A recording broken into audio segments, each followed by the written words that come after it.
एक समय की बात है। एक खुशहाल गांव में सोमदत्त नाम का एक किसान रहा करता था, जिसके पास विरासत में मिली उपजाऊ जमीन का एक बहुत बड़ा हिस्सा था। सोमदत्त के दो बेटे थे, बड़ा बेटा माधव और छोटा बेटा केशव।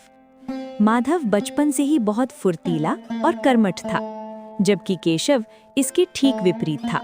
उसे दिन भर बिस्तर पर पड़े रहना और ख्याली पुलाव पकाना बहुत पसंद था। सोमदत्त बूढ़ा हो चुका था और उसने अपने दोनों बेटों को बराबर खेत बांट दिए थे, ताकि वे अपनी मेहनत से अपना जीवन संवार सकें।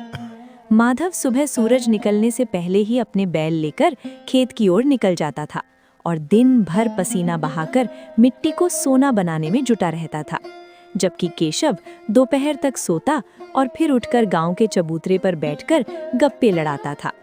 जब माधव उसे टोकता और कहता, केशव, तुम फिर यहाँ आकर बैठ गए। याद रखना, समय किसी का इंतजार नहीं करता हैं? अगर अभी तुमने बीज नहीं बोए तो आने वाले समय में खाने के लाले पड़ जाएंगे। भैया, आप तो बस हमेशा काम की ही बातें करते रहते हो। अरे अभी तो बहुत वक्त है, जब मन करेगा तब खेती कर लूंगा। आखिर किस्मत भी तो कोई चीज होती है। माधव उसे समझाते हुए कहता, किस्मत भी उन्हीं का साथ देती है जो मेहनत करना जानते हैं। खाली बैठने से तो केवल अकाल ही हाथ आता है। पर केशव पर इन बातों का कोई असर नहीं होता था। जैसे जैसे समय बीतता गया, मॉनसून की पहली बारिश हुई और पूरे गांव के किसान अपने अपने खेतों में जुट गए। माधव ने अपनी जमीन को अच्छी तरह जोता, खाद डाली और उत्तम किस्म के बीज बोए। लेकिन केशव ने उस समय भी यही सोचा कि अभी तो बारिश शुरू ही हुई है, कल देख लूंगा। देखते ही देखते महीने बीत गए और माधव के खेत लहलहाने लगे। उसके खेत की हरियाली दूर दूर से दिखाई देने लगी थी, जबकि केशव का खेत झाड़ झंकाड़ और कांटों से भर गया था। एक दिन जब गांव में भारी बारिश हुई और अनाज के भाव बढ़ने लगे, तब सोमदत्त ने केशव को पास बुलाकर बड़े दुखी मन से कहा, बेटा देख, तेरे भाई की मेहनत रंग लाई है। उसके पास अनाज के भंडार भरने वाले हैं, लेकिन तूने अपना समय सिर्फ सोने में गवा दिया। अब जब फसल काटने का समय आ रहा है, तब तेरे पास काटने के लिए सिवाय घास फूस के कुछ नहीं है। केशव ने उस समय भी अपनी गलती नहीं मानी और मन ही मन सोचा कि शायद उसे कोई जादुई तरीका मिल जाएगा जिससे उसका भंडार भर जाए। उसी रात गांव में एक सिद्ध महात्मा आए, जिनके बारे में मशहूर था कि वे मेहनत का फल 2 गुना कर देते हैं। केशव ने सोचा कि यही सही मौका है। वो दौड़कर महात्मा के पास गया और कहने लगा, महाराज, मुझे कोई ऐसा उपाय बताइए जिससे रातों रात मेरे गोदाम भी अनाज से भर जाएं। महात्मा ने उसकी आंखों में झांका और शांत स्वर में कहा, पुत्र, मैं फल को 2 गुना कर सकता हूँ, लेकिन शून्य को 2 गुना करने पर भी शून्य ही आएगा। अगर तूने जमीन में एक दाना भी नहीं बोया है, तो फिर मैं किस चीज को बढ़ाऊंगा?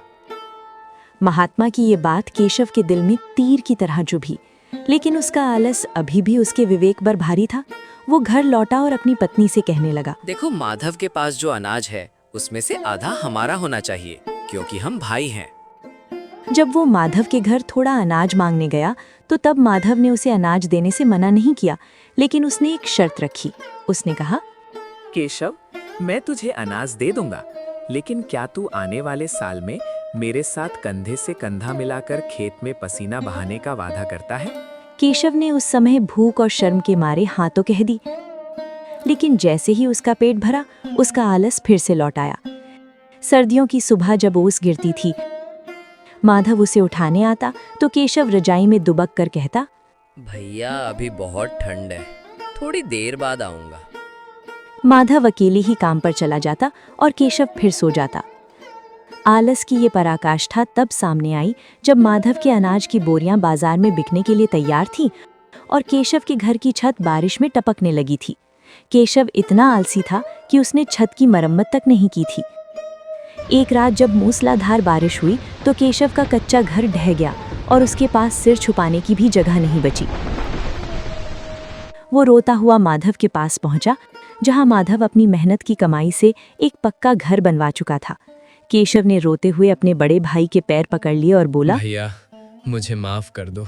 आपके बार बार समझाने पर भी मैं समझ नहीं पाया कि आलस इंसान का सबसे बड़ा दुश्मन है। आज मेरे पास न घर है, न खेत है और ना ही इज्जत। आज तुझे अपनी गलती का एहसास हो गया है, यही तेरी सबसे बड़ी जीत है। अब आलस को त्यागो और कल सुबह से मेरे साथ नए संकल्प के साथ खेत पर चलो। केशव ने उस दिन से आलस को हमेशा के लिए छोड़ दिया और कुछ ही सालों में उसने अपनी मेहनत से खोई हुई संपत्ति और मान सम्मान वापस पा लिया। गांव के लोग अब केशव का उदाहरण देते थे कि कैसे एक आलसी व्यक्ति भी अगर ठान ले तो अपनी मेहनत से अपनी तकदीर बदल सकता है।